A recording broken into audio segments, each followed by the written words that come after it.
Olá, pessoal. Tudo bem com vocês? Na nossa aula de hoje, na nossa cadeira de Direito Penal 3, Crimes em Espécie, nós daremos continuidade ao estudo dos crimes em espécie no que toca agora a uma questão muito importante, uma questão muito cobrada em prova, espécies de crime que comumente causam grandes confusões na cabeça das pessoas. Nós abordaremos agora, pessoal, na nossa aula de hoje, os famosos crimes contra a honra da pessoa. É muito comum você ouvir aí, no dito popular, depois que gera uma querela, uma altercação, uma contenda entre as pessoas, é muito comum que você escute dizer: vou te processar por calúnia, injúria e difamação. É muito comum lá fora as pessoas tratarem esses crimes contra a honra da pessoa, calúnia, difamação, injúria, como se sinônimos fossem. E na verdade não são, pessoal. Os crimes contra a honra da pessoa, eles têm naturezas e peculiaridades que são distintas um dos outros. Não devem, em hipótese alguma, serem tratados como se sinônimos fossem, porque eles não são. O crime de calúnia, previsto ao teor do artigo 138 do Código Penal, tem suas peculiaridades. Assim como o de difamação, previsto ao teor do artigo 139 do Código Penal, que difere completamente do crime de injúria, previsto ao teor do artigo 140 do Código Penal, com suas peculiaridades, que nós vamos tratar nessa nossa aula de hoje. Mas primeiro, o que é que eu preciso que você entenda? Já que nós estamos tratando agora de crimes contra a honra da pessoa, eu te pergunto, você aí que está me assistindo, o que é que você entende como honra? Ah, professor, eu penso que honra é aquilo que eu tenho guardado, que eu fui ensinado pelos meus pais, com preceitos de um samurai. Pode até ser, não discordo de você. Mas o conceito que nós vamos ver agora é para efeito de construção cognitiva jurídica. Temos, portanto, que honra consiste na faculdade de apreciação ou senso que se faz acerca da autoridade moral de uma pessoa, relativamente à sua honestidade, bem como a seu comportamento, respeitabilidade social, correção moral, postura quanto aos bons costumes. Essa apreciação envolve sempre aspectos positivos ou virtudes do ser humano, sendo incompatível com defeitos e más posturas, embora não se trate como um conceito absoluto, ou seja, por uma pior conduta que se pareça, num determinado aspecto, pode manter-se honrada em outras facetas da vida. Ou seja, trazemos aqui um conceito de honra para efeitos jurídicos que não pode ser estatizado. A doutrina não consegue agora clarear, esclarecer, chegar a um senso comum do que vem a ser honra. Bem, o que pode ser honra para umas pessoas pode não ser para outras. E também não significa dizer que porque uma pessoa, num determinado momento, ela não foi honrosa ou honrada numa determinada situação da vida, não significa dizer que aquela pessoa não tenha honra, não pode ser levado a feito. E aí, é muito importante que você consiga diferenciar as três espécies de honra para efeito doutrinário. E são elas a honra objetiva, a subjetiva e a especial. Sendo, portanto, a honra objetiva o julgamento que a sociedade faz sobre o indivíduo. Vale dizer, essa é a imagem que as pessoas possuem no meio social de seu convívio. Já a honra subjetiva é o julgamento que o indivíduo faz de si mesmo, ou seja, é um sentimento de autoestima, de autoimagem. que diferencia da honra subjetiva para a honra objetiva. Por quê? Na objetiva é o conceito que as pessoas têm sobre mim, daquilo que as pessoas acham que eu sou, daquilo que as pessoas entendem do meu comportamento. Já a minha honra subjetiva é aquilo que eu penso sobre mim. Eu não vou admitir, em determinada situação, que alguém diga palavras contra mim que eu entenda que ofende a minha honra íntima, que também não se confundem com a honra especial, consistente no conceito que certos indivíduos têm relacionado a algumas atividades especiais que desempenham, como é o exemplo do samurai, que possui a honra do seu sensei, como é o exemplo do pai em relação ao filho, que traz consigo a honra dos ensinamentos do pai, mantendo aquela honra especial daquilo que ele entende, que ele trata como honrado fosse. Não devem se confundir esses conceitos. Tudo bem, pessoal? Tudo legal até aqui? Pois bem, nesse momento, nós adentraremos agora na espécie do crime contra a honra de calúnia, previsto ao teor do artigo 138 do Código Penal, em cuja redação do caput estabelece caluniar alguém imputando-lhe falsamente fato definido como crime. Olha que interessante agora. É importante que você entenda agora que o crime de calúnia consiste no fato em que você começa a atribuir de forma falsa a prática de atividade delitiva contra uma pessoa, sabendo ser falsa. Olha que interessante. Mas entenda, é de suma importância que você entenda que caluniar uma pessoa não é chamá-la de ladrão, não é chamá-la de estuprador, não é dizer que ele é um mau caráter. Isso não tem nada a ver com calúnia. Isso será outro crime, conforme nós veremos oportunamente. Para que você seja sujeito passivo de crime de calúnia, ou para que o indivíduo responda pelo crime de calúnia, ele deve, de forma falsa, ou seja, sabendo, tendo conhecimento que não é verdade, a definição de um fato. E aí, gente, entenda, quando o legislador colocou aqui agora que é fato a definição do crime de calúnia, não é apenas você dizer que o indivíduo é um ladrão. Você tem que contar a história falsa. Ah, porque fulano de tal, ele, em determinadas situações, eu já vi ele subtraindo agora um determinado relógio, um determinado celular de uma determinada pessoa, em determinado dia, determinada hora, com determinado modus operandi que tem que ser descrito. Não basta você dizer que a pessoa fez. Você tem que descrever o fato.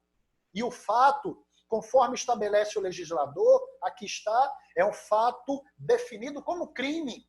Ou seja, se alguém descreve falsamente um fato definido como contravenção penal, não haverá hipótese do crime do artigo 138 do Código Penal. Olha que interessante, para efeito de equiparação da figura típica do crime de calúnia. Parágrafo 1º, na mesma pena incorre quem, sabendo falsa a imputação, a propaga ou a divulga. É a conhecida fake news. A pessoa tem conhecimento que aquelas informações que estão levando contra outra sobre uma atividade delitiva, sabe que isso é falso, e o que é que ele faz? Ele propaga, ele põe nos grupos de WhatsApp, ele publica no Facebook, no Instagram, e ele começa a disseminar essa falsa prática de atividade delitiva do agente. Olha só. E aí o parágrafo 2º traz uma informação segundo a qual é punível a calúnia contra os mortos. Veja que interessante. Fulano de tal já morreu e você começa a propagar por aí agora, de forma falsa, que ele era um estuprador. Olha só, que você conhece vítimas da prática de estupro de fulano que já morreu. Veja que interessante. A pessoa que isso o fizer responderá pelo crime de calúnia. E qual é o objetivo aqui agora? O que é que o legislador pretendeu proteger quando estabeleceu a responsabilidade criminal da pessoa que calunia os mortos? Olha, você até pode injuriar o morto, você até pode difamar o morto, mas caluniar você não pode. Por quê? Porque a honra objetiva daquela pessoa, ou seja, o conceito de honra que as pessoas têm sobre ele, são protegidos pelo direito penal. Quem incorre no crime de calúnia responde criminalmente na sanção penal prevista de 6 meses a 2 anos, sendo, portanto, sua responsabilidade, sua reprimenda. Quais são as características elementares, peculiares do crime de calúnia?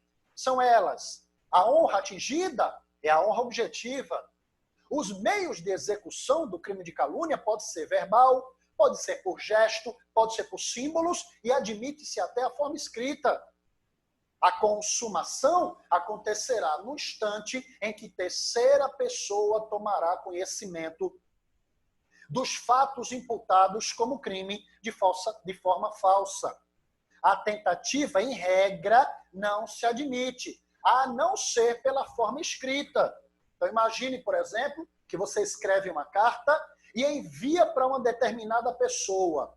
Olha, até aquele momento, quando a carta foi interceptada e tomar conhecimento do seu conteúdo, o crime de calúnia contra a vítima, ele será tido como ocorrido, porém não na sua forma consumada, mas sim na sua forma tentada. Observe, professor, a pessoa jurídica pode ser vítima de crime de calúnia?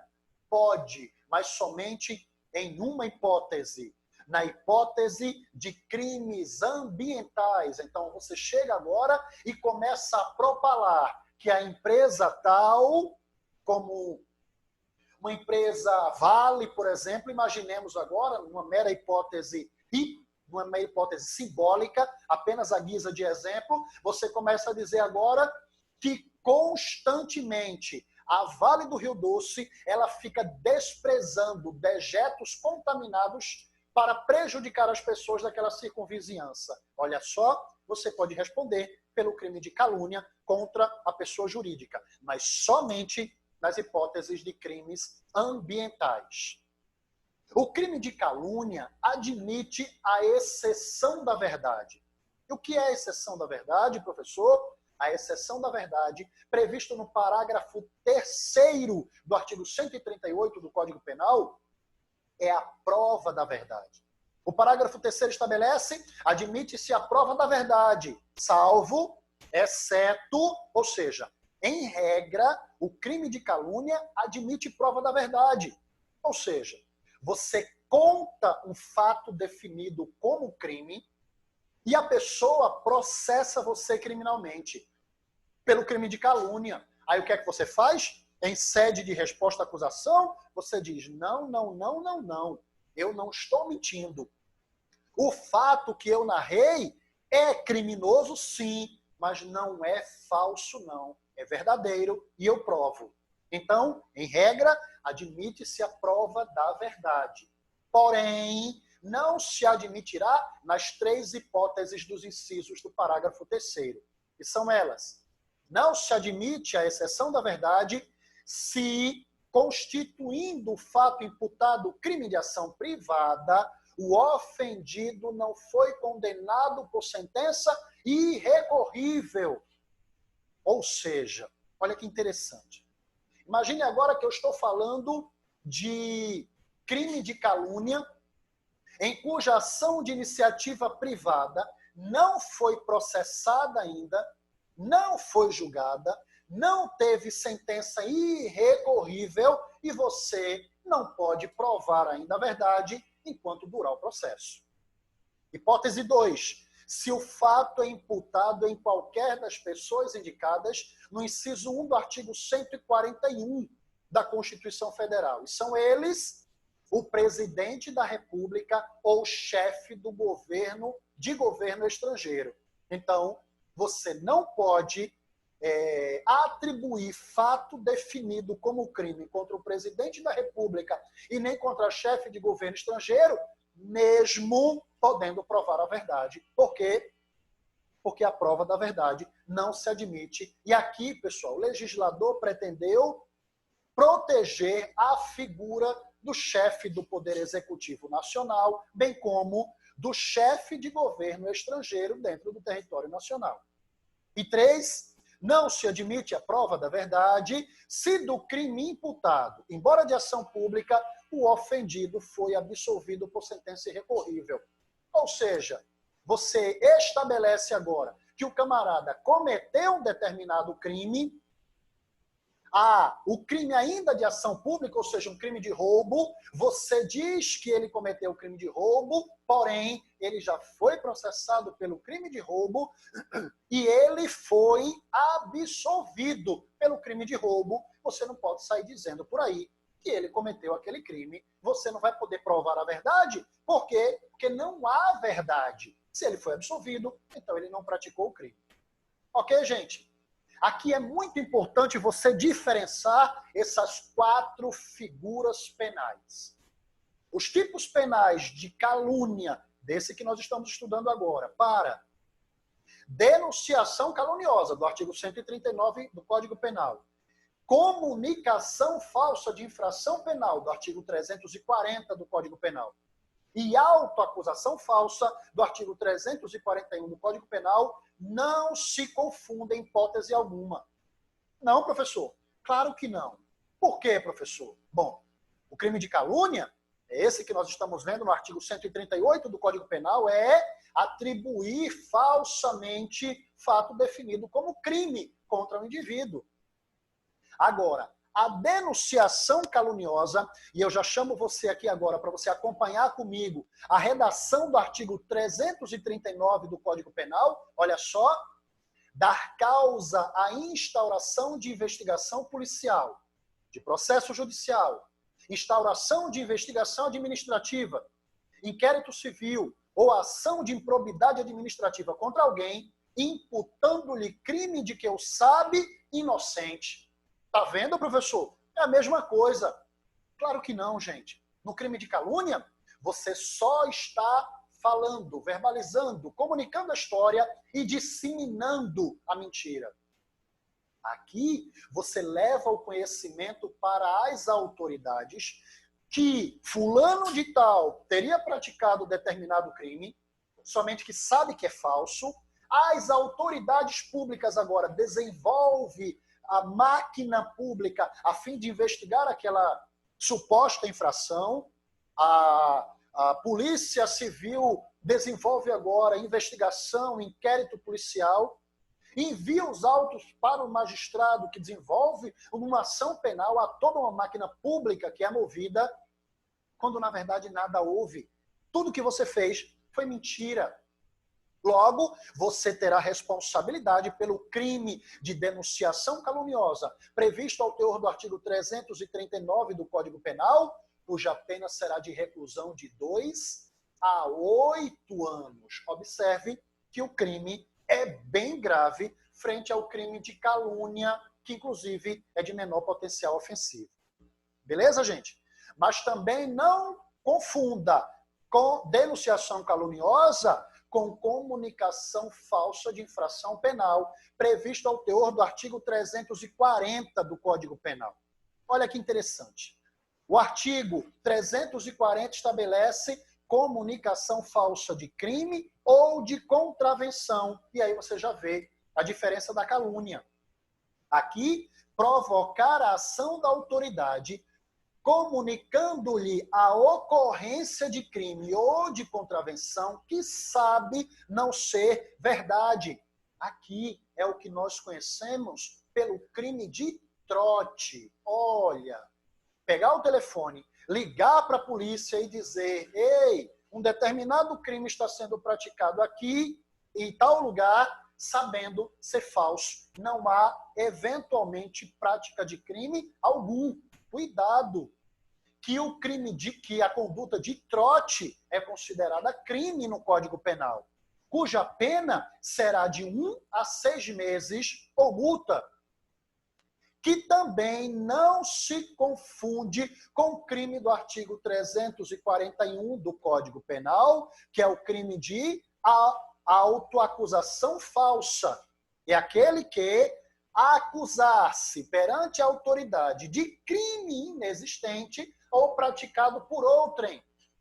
O exemplo clássico aqui, gente, é do pai, que chega na delegacia e diz assim: fui eu que matei, doutor, não foi meu filho, não. Meu filho não tem nada a ver com isso. Prenda a mim, doutor. Ele não pode fazer uma coisa dessa, por mais que sua intenção seja nobre, que sua intenção seja boa, mas ele poderá responder criminalmente, não pelo crime que ele está dizendo ter praticado, porque ele não praticou crime nenhum, mas poderá ter responsabilidade criminal pelo artigo 341 do Código Penal, que é o crime de autoacusação falsa. Beleza, pessoal? Tranquilo até aqui? Não confunda os institutos. Fechamos o crime de calúnia para adentrarmos ao crime de difamação, previsto ao teor do artigo 139 do Código Penal, que quer parecer com o crime de calúnia. Entretanto, nem tudo aquilo que reluz é ouro, nem tudo que parece é. A redação do caput do artigo 139 do Código Penal estabelece difamar alguém, imputando-lhe fato ofensivo à sua reputação. Olha só, o crime de calúnia é atribuir a alguém, imputando-lhe fato definido como crime, sabendo ser falso. Aqui, o fato imputado não é criminoso. O fato imputado é um fato que diz respeito à reputação da pessoa. Olha que interessante. Como características pessoais, a honra é a honra objetiva. Ou seja, é como se eu dissesse agora, por exemplo, que fulana de tal é prostituta da Rua da Palma e ela faz pontos naqueles determinados horários e começa a definir, e aqui o contexto é mais ou menos parecido com o crime de calúnia, no que toca a fato. Então, não basta virar para a pessoa e dizer: você é uma rameira, você é uma prostituta, você é mulher de vida fácil. Não. Se assim o fizer, a responsabilidade criminal será por outro tipo penal, que nós veremos oportunamente. Aqui, o indivíduo, o autor do fato, precisa narrar o fato ofensivo à reputação da pessoa. Como característica, temos que difamar os mortos não será considerado como crime. Vimos que caluniar os mortos será figura típica, porém, difamá-los não será. Os meios de execução são semelhantes ao crime de calúnia. Pode ser na forma verbal, por gesto, ou símbolos, ou por escrito. A consumação acontecerá no mesmo instante em que terceira pessoa tomar conhecimento, como foi no caso do crime de calúnia. Ou seja, quando você começa a difamar a honra que a pessoa tem, que as pessoas têm sobre determinado indivíduo, e essas informações chegaram ao conhecimento de terceiro, o crime de difamação está efetivamente consumado. A tentativa, em regra, não se admite, como também lá no crime de calúnia, a não ser pela forma escrita. Então, o que acontece? Você escreveu uma carta, a carta não chegou ainda até a pessoa, mas quando chegou até terceiro, efetivamente estaria consumada estaria realizada a tentativa do crime de calúnia. A pessoa jurídica, ela pode ser vítima de difamação quando você começa agora, por exemplo, a postar nas redes sociais que uma determinada padaria vende seus produtos estragados, vende seus produtos fora de validade, porque os ratos passam pelos corredores e você agora começa a denegrir a imagem que as terceiras pessoas têm sobre aquele determinado comércio. Beleza, gente? Veja que interessante. A exceção da verdade no crime de difamação está previsto ao teor do parágrafo único do artigo 139 do Código Penal, que prevê em sua redação que a exceção da verdade somente se admite se o ofendido é funcionário público e a ofensa é relativa ao exercício de suas funções. Ou seja, você começa a espalhar por aí que um determinado funcionário público, ele tem o péssimo hábito de mal atender as pessoas. Ele é mal educado, ele é grosseiro, ele é deselegante, ele não atende a pessoa com probidade, com denodo. E aí, o que é que você faz agora? Você começa a propalar, não vá naquela determinada repartição, porque lá tem uma pessoa chamada fulano de tal, que ele é um terrível funcionário. Eu posso provar a verdade dessas alegações para não ser responsabilizado criminalmente pelo crime de difamação? Posso. Por que eu posso? Porque o servidor público está investido de cargo público, devendo, portanto, ter a hombridade e a obrigação de ter um bom trato e um bom zelo nas suas atividades públicas. Beleza, pessoal? Tranquilo até aqui? Então, olha só, a exceção da verdade somente se admite se for funcionário público. Por quê? Porque se você sair denegrindo as imagens das pessoas lá fora, você não vai poder provar a verdade. Então, aquele exemplo que nós damos agora no começo da aula, quando nós falamos que fulana de tal é uma prostituta e faz ponto lá na Rua da Palma, isso não é problema seu. Você não tem que estar divulgando isso para ninguém. Mesmo sendo verdade, você será responsabilizado criminalmente pelo crime de difamação. Beleza, gente? Crime de injúria, artigo 140 do Código Penal. Olha que interessante, que não se confunde com a calúnia, do artigo 138, nem a difamação do artigo 139. Por quê? Porque injúria consiste na conduta de injuriar alguém, ofendendo-lhe a dignidade ou decoro. E aí, o que é injuriar? Injuriar, pessoal, é proferir juízo infamatório com as pessoas. É utilizar de palavras de calão, de jargões ofensivos contra a dignidade ou decoro da pessoa. Você vira para o outro, para o indivíduo e faz: você é um cabra safado, você é um corno. Vira para a mulher e faz: você é uma rameira, você é uma vaca. E aí agora você ofende a dignidade e o decoro da pessoa. E o que é dignidade e decoro? Bem, a dignidade é o alto sentimento quanto ao próprio valor social do indivíduo, que pode ser lesado com expressões do tipo: você é uma bicha, você é um safado, corno e etc. Aqui não se conta história, aqui basta a verbalização do termo para que o crime de injúria já seja consumado. O decoro é a consciência da própria respeitabilidade pessoal, que é ferida quando, por exemplo, o indivíduo é chamado: você é uma anta, você é um imbecil, você é um idiota, um ignorante, um ignóbil, um mentecapto, um energúmeno. Tem gente que usa as expressões e sequer sabem o significado da pessoa.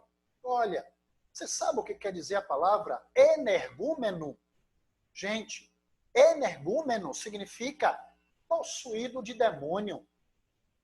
Quando você diz para uma pessoa: você é um danado, ou então quando diz: dane-se, não tem nem ideia o que está dizendo. Danado significa destinado ao inferno.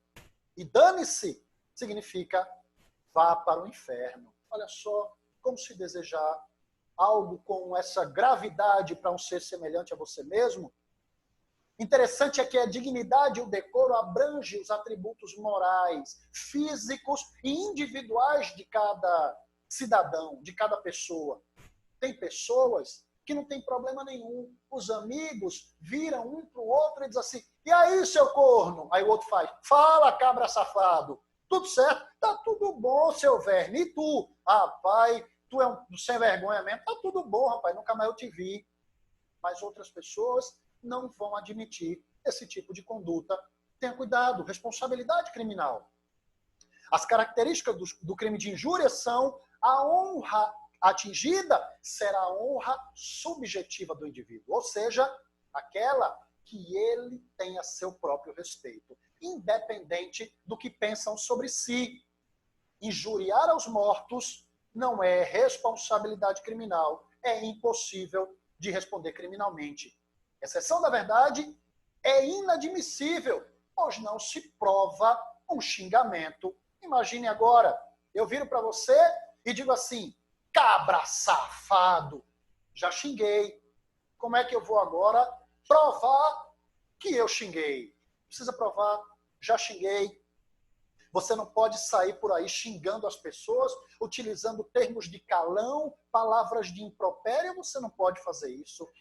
A pessoa jurídica não tem responsabilidade, ou não há responsabilidade de crime de injúria contra a pessoa jurídica. Por exemplo, você vira para o supermercado Bom Preço e faz, isso é um supermercado safado. Não haverá responsabilidade criminal, porque o Hiper Bom Preço não tem honra subjetiva, porque não é pessoa física, e pessoa jurídica não tem honra subjetiva, mas tão somente honra objetiva. Os meios de execuções são os mesmos, por verbal, por gesto, símbolos ou escrita. O momento consumativo acontece no instante em que a vítima toma conhecimento da injúria, ou seja, quando eu digo, ei, seu corno, já se consumou o crime. E a tentativa, em regra, não se admite, a não ser que seja também pela forma escrita. As espécies de injúria são imediata, mediata, direta, indireta ou reflexa e a explícita. A imediata, quando proferido pelo próprio agente. Injúria imediata. Injúria mediata, quando se utiliza de uma criança, de um papagaio, por exemplo. Você pega seu filhinho pequenininho, de 2 anos de idade, aí diz assim, desce daí, seu corno, desce daí, e a criança começa a cantar, xingando agora a pessoa que passa, diz, ei, seu corno, cabra safado, nojento. Você se utiliza da criança, a criança é um inocente, ela não tem conhecimento disso. Responsabilidade criminal pela injúria mediata. Injúria direta, quando se refere ao próprio ofendido. A indireta, ou a reflexa, quando a ofensa atinge terceiros. Por exemplo, você vira para uma pessoa e faz, é a tua mãe, aquela rameira. Olha só, os homens que estão me ouvindo aqui agora, quando mais jovens, tinha aquela história de dizer assim, o que é que você quer? Quer brigar? É? Aí o outro chega no meio e diz assim, tá aqui, a cara da mãe de fulano. Aí você chega e faz, tchum, dá uma cuspida, eu cuspo na cara daquela rata. Olha só que absurdo. Responde pelo crime de injúria na forma reflexa. A injúria explícita, quando a ofensa é induvidosa, ou seja, não deixou ofensa, não deixou margem para dúvida nenhuma. Ele foi taxativo na sua declaração e todo mundo viu. Aqui no Nordeste, por exemplo, você que está me assistindo, que é homem, não gostaria de ser chamado de cabra safado, porque é muito ofensivo no nosso meio. As mulheres, por outro lado, quer ver um problema? Chame uma mulher de cachorra, ela vai dizer logo, cachorra é aquela que lhe pariu. Olha só, que situação mais complicada. Essas são as espécies de injúria. O perdão judicial previsto no parágrafo 1º do artigo 140 do Código Penal consiste no juiz, no magistrado, deixar de aplicar a pena em 2 hipóteses. Quais sejam? 1. Quando o ofendido, de forma reprovável, provocar diretamente a injúria. Ou seja, a vítima, o ofendido, ele provocou tanto a paciência do agressor, que explodiu e agora, sendo compelido por injusta provocação logo após a perturbação da vítima, proferiu contra ele juízo infamatório, o juiz vai deixar de aplicar a pena. E também, quando acontecer a hipótese da injúria retorcida. Como é que funciona a injúria retorcida? É um xingando o outro reciprocamente. Injúria real. Previsto no parágrafo 2º do artigo 140 do Código Penal. Se a injúria consiste em violência ou vias de fato, quer por sua natureza ou pelo meio empregado se considere aviltantes. O que é aquela injúria real? É a injúria que as palavras são acompanhadas ou de violência ou vias de fato. A doutrina toma como exemplo clássico aquela em que o marido começa a discutir com a mulher, diz, você não presta para nada, você não presta nem para pano de chão, você não presta para lavar minha cueca suja. E o que é que ele faz? Idiota, olha aí, o professor cometendo um crime de injúria contra um indivíduo inanimado do exemplo que está dando. É porque eu não admito desrespeito à mulher. E o que é que esse cabra safado faz? Ele bate no rosto da mulher, ele dá um tapa no rosto dela. Entenda que o tapa não tem o objetivo agora de causar uma lesão corporal grave, gravíssima, ou algo que o valha, mas tão somente humilhar. Daí o termo que você vê agora, aviltante, humilhante. Ele quer agora desprezar a mulher com essa atitude dele. A pena, então, será de detenção de 3 meses a 1 ano e multa além da pena correspondente à violência. A injúria racial, prevista no parágrafo 3º do Código Penal, consiste, se a injúria consiste na utilização de elementos referentes à raça, cor, etnia, religião, origem ou condição da pessoa idosa ou portadora de deficiência. O indivíduo vira para o outro e faz, tu é um nego safado, tu não vale nada, tu é um prato de cocô, tu não presta, tua religião é a pior que tem nessa vida. Responsabilidade criminal pela injúria racial. E aí, não confundir injúria racial com o crime de racismo da Lei 7.716 de 89, que é uma lei absolutamente gravosa. Causas de aumento de pena previsto no parágrafo, no artigo 141 do Código Penal e exclusão do crime das hipóteses previstas no rol do artigo 142 do Código Penal.